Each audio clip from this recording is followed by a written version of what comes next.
Such an anomaly did not affect the vessel's course, as a slight adjustment by the pilot resisted the pull from the mass. However, the immense volume of matter shifting from all corners of space proved too much for the technology to calculate all at once. What was once empty space had now become an asteroid field. With millions of miles of momentum, each piece of debris launched toward the newly enlarged star. One such rock, nearly a mile diameter, made of crystalline carbon harder than diamonds, instantly became a shooting star. The console had only the collision warning and a flash of yellow, just as the object came into view. Even for a creature such as the pilot, there was no reaction time great enough to avoid the impact. The rock broke the starboard section as easily as cracking an egg. Immediately, the vacuum of space went to work, tearing at the ship with unmatched force.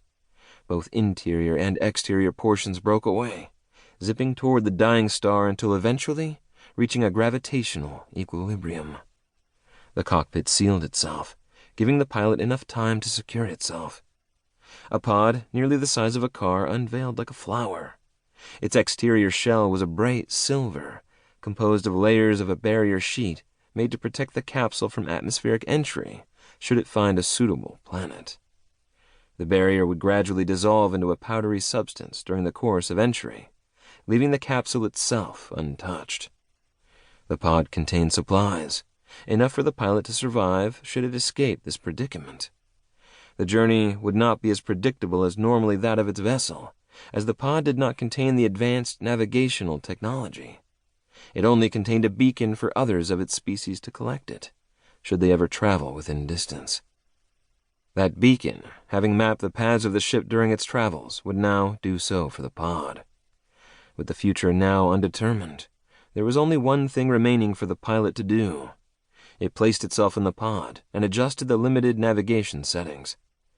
With no suitable planets found within the scanner's reaches, the pilot could do nothing else but simply set the course away from the star. Unable to determine the length of the trip, the pilot had only one other option. The interior of the capsule was a containment chamber, resembling a coffin in size and shape. The pilot rested itself inside, prepping for stasis. The intent was not to escape years of boredom, as the creature had no such concept. Rather, it was merely to prolong its life through the uncertain number of years it would remain adrift. Launch. Like a bullet from a barrel, the capsule zipped through space, propelled by its aft thrusters. As it did, the suctioning power of space finished off the damaged forward section, reducing it to pieces of scrap, no more advanced than the rock that struck it. Vibrations settled inside the chamber, followed by an inflow of liquid. The chamber sealed with a high-pitched hiss. In a moment's time, the pilot's consciousness paused, and its body settled into a state of suspended animation. The capsule traveled endlessly. Despite its advanced technology, the passage of time would eventually drain its power, causing the pod to zip aimlessly in space. Its remaining energy would be dedicated to preserving the stasis, while preserving a minute amount should the navigation detect a suitable planet to land upon. Like one of the directionless meteors traveling through the universe, the pod drifted. And, like many of those meteors, its travels would eventually lead it somewhere. Chapter 1. With the press of a touchscreen button came a loud booming sound rivaling that of Navy artillery.